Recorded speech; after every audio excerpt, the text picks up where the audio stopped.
Hello friends, welcome to my channel Dhanashree classes. आज आपण simple past tense म्हणजे साधा भूतकाळ ह्याची वाक्य इथे बघणार आहोत. सिंपल पास्ट टेन्स म्हणजे साधा भूतकाळ.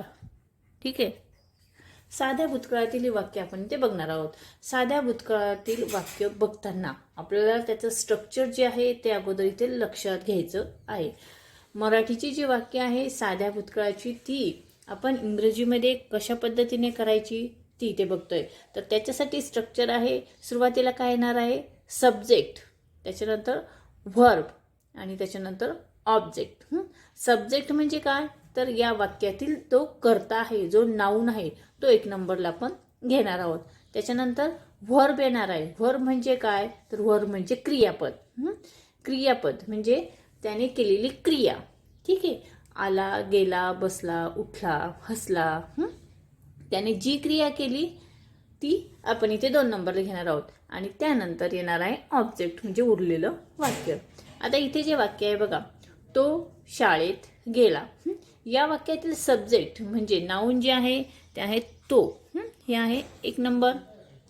त्यानंतर व्हर्ब म्हणजे क्रियापद, ते आहे गेला, ते 2 नंबर. आणि ऑब्जेक्ट म्हणजे इथे उरलेलं वाक्य. ठीक आहे, आपण ते पुढे घेणार आहोत 3 नंबरला. समजले? तर तो शाळेत गेला. आता हे वाक्य आपलं इंग्रजीमध्ये कसं करणार आहोत? तर तो हे 1 नंबरला घेणार आहोत. तो साठी आपण काय लिहिणार आहोत? तो म्हणजे ही. तो साठी आपण लिहिणार आहोत ही. गेला ही क्रिया झालेली आहे. सिंपल पास्ट टेन्स म्हणजे भूतकाळातील वाक्य आहे. भूतकाळामध्ये क्रियापदाचं हे तिसरं रूप वापरलं जातं. गो म्हणजे जाणे आणि वेंट म्हणजे गेला. आपण लिहिलं होतं ही वेंट. कुठे गेला? शाळेत गेला म्हणजे to school. SCHOOL school. He went to school. ठीक आहे, पुढचं सेंटेन्स बघूया. मी त्याला भेटलो. हे मराठीचं वाक्य आहे. मी त्याला भेटलो. यामधील जे सब्जेक्ट जो आहे म्हणजे कर्ता जो आहे तो मी साठी आपण लिहितो आय. भेटणे हे काय झाले? क्रियापद झालंय. भेटलो, मी त्याला भेटलो. भेटलो म्हणजे काय? मेट. मेट म्हणजे भेटला. आय मेट कुणाला? त्याला म्हणजे हर.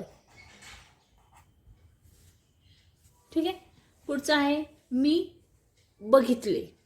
मी बघितले. आता या वाक्यामध्ये फक्त कर्ता आणि क्रियापद हे दोनच दिलेलं आहे.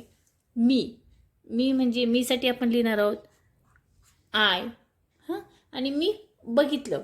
बघितलं हे काय झालं? क्रियापदाचं आपण तिसरं रूप वापरणार आहोत. लुक हे झालं क्रियापद झालं. लुक म्हणजे बघणे आणि बघितले म्हणजे क्रियापदाला ईडी आपण प्रत्यय इथे लावणार आहोत. ठीक आहे, त्यानंतर पुढे तो गेला. यामध्ये तो साठी आपण लिहिणार आहोत आय. आणि गेला म्हणजे काय? वेंट. WENT went. ठीक आहे, त्यानंतर लास्ट आपण अजून एक वाक्य बघूया. मी घर बांधलं. भूतकाळातील वाक्य आहे. मी घर बांधलं. आता यामधील कर्ता काय आहे? मी आहे. कर्ता आपण इथे अगोदर लिहिणार आहोत आय. बांधणे. बांधणे म्हणजे काय? ब्युल्ट. ठीक आहे, ब्युल्ट बांधलं आपण त्यासाठी लिहिणार आहोत ब्युल्ट. BUILT built. आणि काय बांधलं? घर. घर म्हणजे अ हाऊस. HOUSE house.